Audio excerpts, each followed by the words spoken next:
كانوا يشوفونها ربة منزل عادية.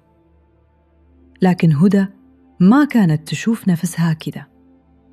من زمان، من أيام الجامعة، كانت تحب تطبخ، خصوصاً الحلويات.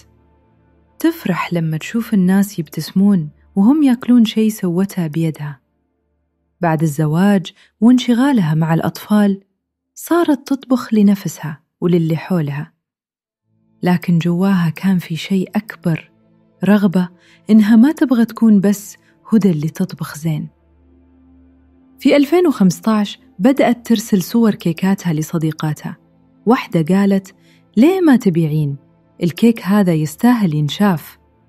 ضحكت وقالت: أنا؟ أبيع؟ من وين أبدأ؟ لكن هالكلمة علقت في بالها. راحت وبدأت من بيتها. سوت أول كيك للبيع، صورتها بجوالها العادي وكتبت ملاحظة صغيرة: هذه الكيكة صنعت بحب، أتمنى